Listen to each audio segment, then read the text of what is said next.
Dado que el automóvil es un símbolo de la industrialización de nuestro tiempo y tal vez sea un referente en todos los ámbitos, pensamos que es conveniente o muy útil el recordar un poco la historia del vehículo, del coche o de la automoción.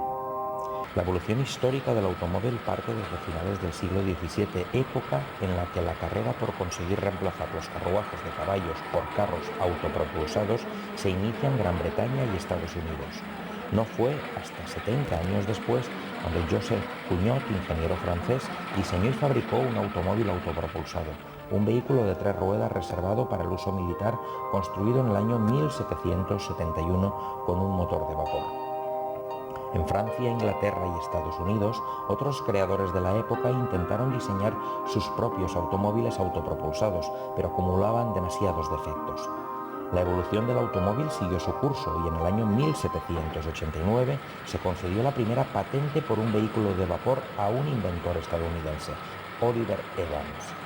Por su parte, en el continente europeo el primer carruaje de vapor fue construido en el año 1801 por el ingeniero británico Richard Trevithick, quien esbozó y construyó en 1803 un carruaje denominado London Carriage. Este último no evolucionó técnicamente, pese a que fue fabricado durante un periodo muy prolongado de tiempo.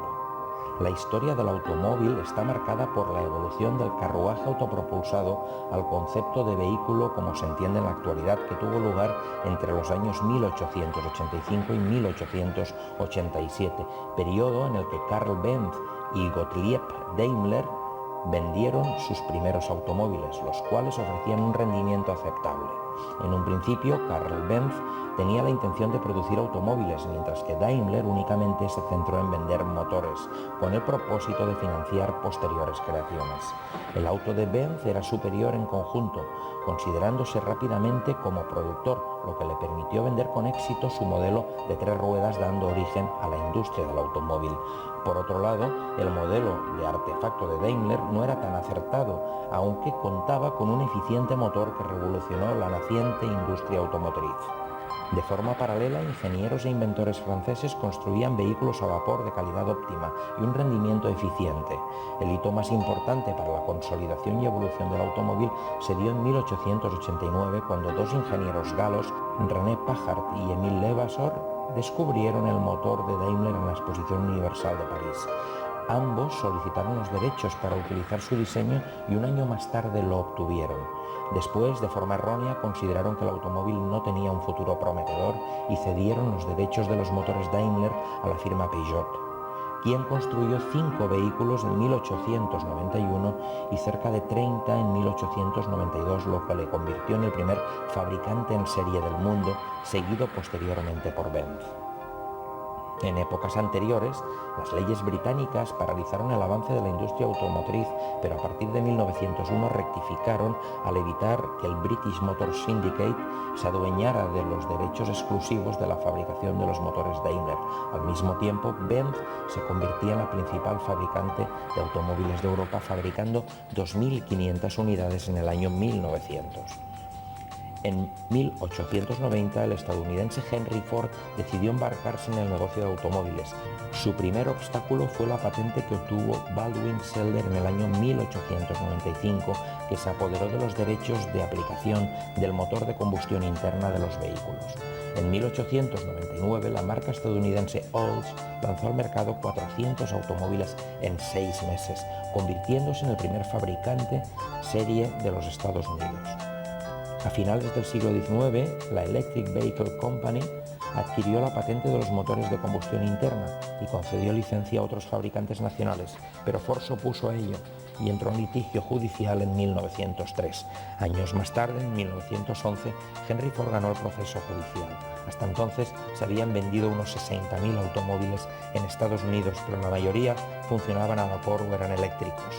Francia, que vivió un notable impulso de la industria del automóvil, ni siquiera pudo ser batida por los británicos, que crecieron hasta un 200% durante el año 1913. Alemania, por su parte, ocupaba el tercer lugar en cuanto a la producción. La economía de los Estados Unidos se encontraba en un periodo de crecimiento, situación que permitió el progreso dinámico de la industria. Los métodos de producción masiva empleados resultaron muy eficientes, superando en volumen a Europa. La evolución tecnológica del automóvil se hacía cada vez más palpable. En esta época, los automóviles fueron más valorados por la población gracias a las innovaciones en cuanto a confort y estética. Tras la Primera Guerra Mundial, las firmas de automóviles siguieron en línea de producción más eficiente y barata. Tanto William Morris en Reino Unido como Henry Ford en Estados Unidos produjeron modelos exitosos. Sorprendidos por los resultados, otras fabricantes comenzaron a producir automóviles con el mismo método, es decir, la fabricación en serie. Desde la década de los 40 en adelante, la producción se caracterizó por el desarrollo de motores más eficientes y seguros, además de ser menos contaminantes. Y desde hace décadas hasta el presente, las innovaciones tecnológicas se han sucedido de manera constante, alcanzando unos niveles de prestaciones, confort y seguridad inimaginables en los inicios de la industria automovilística.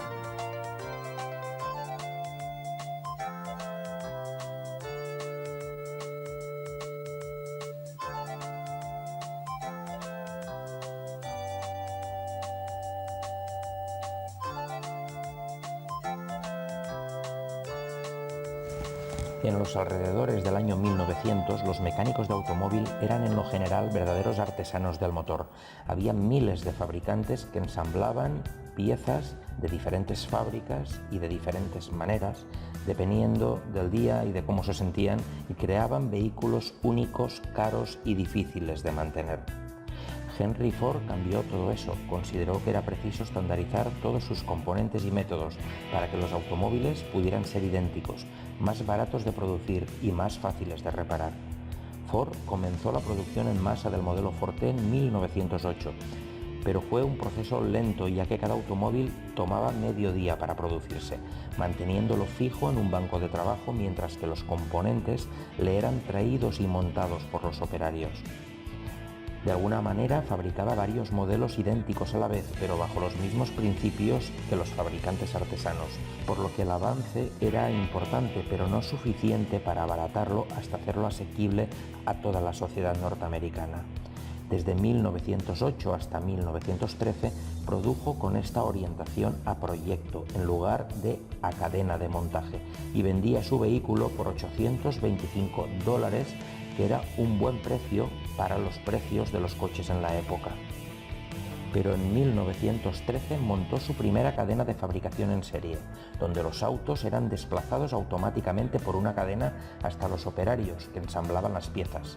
Apoyado en los principios de Taylor y en algunas experiencias previas como la de Olds, consiguió bajar el tiempo de fabricación de 12 horas por vehículo a solo 93 minutos. El precio del Forte se fue reduciendo hasta llegar a $260 en 1925. Hasta 1927 estuvo en producción y se fabricaron 15 millones de modelos T, que salieron de la línea de producción para recorrer todos los caminos del mundo. La eficiencia alcanzada por medio de un revolucionario sistema de producción permitió al modelo T ser vendido a un precio tan bajo que ningún otro vehículo pudo alcanzar. Este proceso de producción en masa logrado a través de la línea de montaje móvil creó una revolución industrial, permitiendo a Ford Motor Company reducir año tras año el precio de venta del T. En 1908 el primer modelo se vendía a $825 y en 1925 ya se vendía con tan solo $260. Además, el modelo T fue el responsable de establecer en la planta Ford un salario mínimo revolucionario para la época y una jornada de trabajo de tan solo 8 horas diarias. Los $5 por día de trabajo de las fábricas Ford en 1914 fueron una práctica que influenciaría otras industrias y que significó para muchos el origen de la clase media norteamericana. Este fue el primer auto global de la industria en 1921, donde casi el 57% de la producción mundial de automotores le correspondía al Forte, que se fabricaba en varios países y se vendía en los 5 continentes en distintas versiones y distintas alternativas de uso. El chasis del modelo T era simple, fuerte y liviano, con una suspensión de 3 puntos que aislaba la plataforma y el motor de las variaciones del camino bajo condiciones de carga pesada. Su original y simple motor aportaba 20 caballos de potencia con una velocidad máxima de en torno a los 65-70 km por hora, que iba ubicado de manera frontal con un motor de 2,9 litros que tenía 4 cilindros y que fue el primero con un bloque de una pieza y cilindros intercambiables para su mantenimiento, que aún hoy se usa de base para la mayoría de los motores modernos. Este motor podía ser montado en cualquiera de los 9 tipos de carrocería que disponía el T, todo sobre el mismo chasis que permitía recorrer 10 kilómetros con 1 litro de gasolina. La transmisión era de 2 velocidades. A pesar de que el modelo T tenía 3 pedales en el piso, ninguno de ellos era el acelerador. De izquierda a derecha eran el embrague, la marcha atrás y el freno. El acelerador era una palanca a la derecha de la columna de dirección. En octubre de 1913 comenzó la producción en masa, en cadena, del modelo T en la planta de Highland Park en Michigan. La línea de montaje móvil rápidamente mejoró la velocidad de ensamblaje de 12 horas a 1 hora y media y en 1914 Ford produjo 308.000 autos, más que todas las otras automotrices del mundo juntas. En ese momento se habían construido 10 millones de modelos T. 9 de cada 10 autos de todo el mundo eran Ford. Fue también en 1914 cuando, para optimizar aún más la producción, dejó de estar disponible el color rojo, azul, verde y gris. A partir de ese momento se podía elegir cualquier color siempre que fuera negro, como decía Henry Ford. El 80% de la producción histórica correspondió a este color negro. El T se fabricó hasta 1927, que fue cuando Ford decidió terminar su fabricación para impulsar nuevos modelos. Como vemos, este coche marcó un antes y un después en la sociedad económica capitalista norteamericana y por lo tanto mundial, y en las tendencias de fabricación en cadena de productos en masa.